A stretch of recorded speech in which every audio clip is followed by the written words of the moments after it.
capture vidéo du TP3-1. Donc je vais créer un nouveau document et je vais l'enregistrer sous le nom TP31. Je suis dans l'atelier par design, je vais pouvoir créer un nouveau corps et dans ce nouveau corps, je crée une nouvelle esquisse dans le plan ici XZ, le plan vertical. Mon esquisse va contenir une seule polyligne, donc je sélectionne la commande polyligne. Ici, je m'approche pour avoir une contrainte de coïncidence avec l'origine de mon repère. Je vais ici horizontalement, je descends verticalement.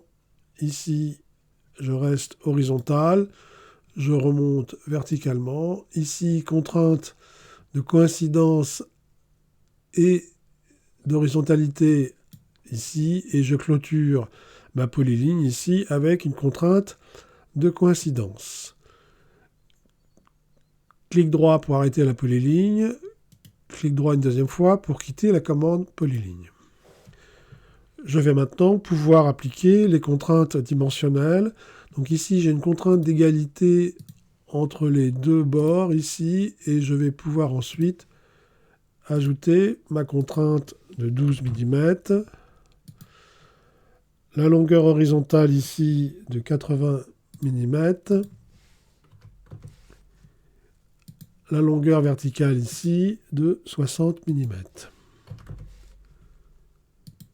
Je valide, mon esquisse est entièrement contrainte, je vais pouvoir quitter l'atelier Sketcher et je vais pouvoir ici appliquer une protrusion de 120 mm symétrique.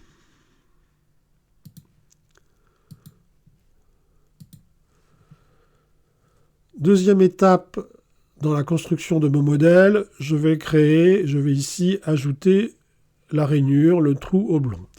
Donc je sélectionne la face ici et je crée une nouvelle esquisse. Si je veux mieux repérer où se trouve mon trou oblong, je peux passer ici en vue isométrique.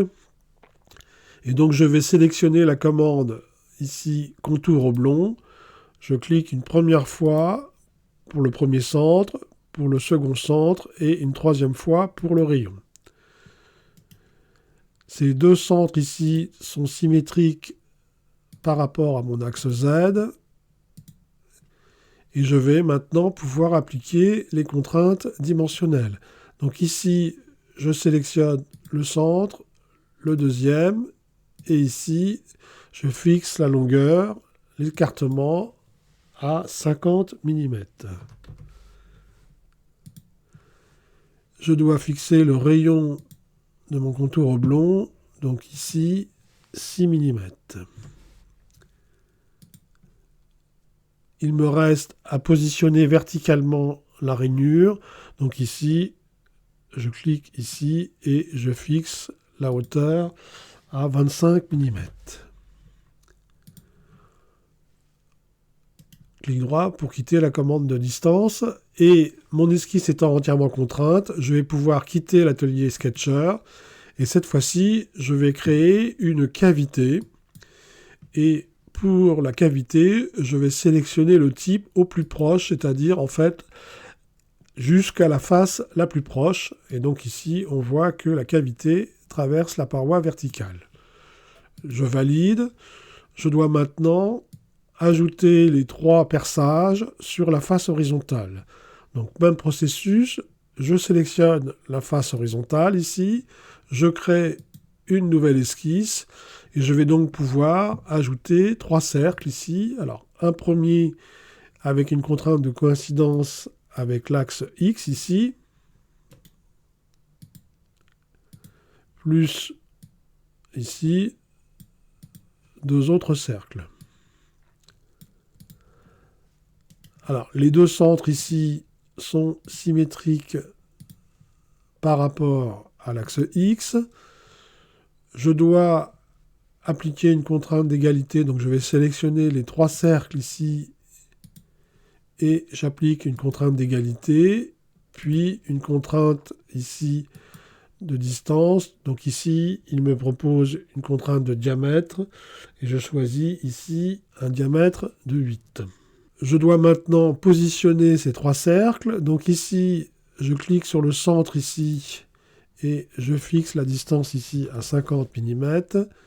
Et puis ici, la distance de 25 mm. Je valide. Il me reste à fixer l'écartement entre les 2 points ici.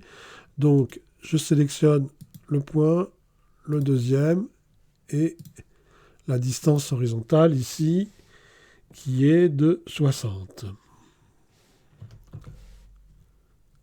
Mon esquisse est entièrement contrainte. Je vais pouvoir quitter l'atelier Sketcher et je vais pouvoir créer une cavité.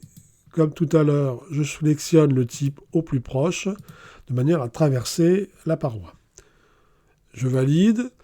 Je vois donc ici la modélisation de mon solide, constitutive de 3 fonctions paramétriques, une protrusion et 2 cavités.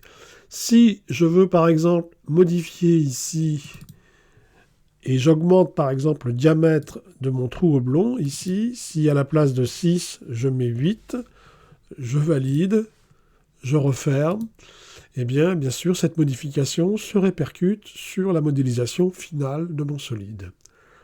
Fin de l'enregistrement de ce TP 3-1.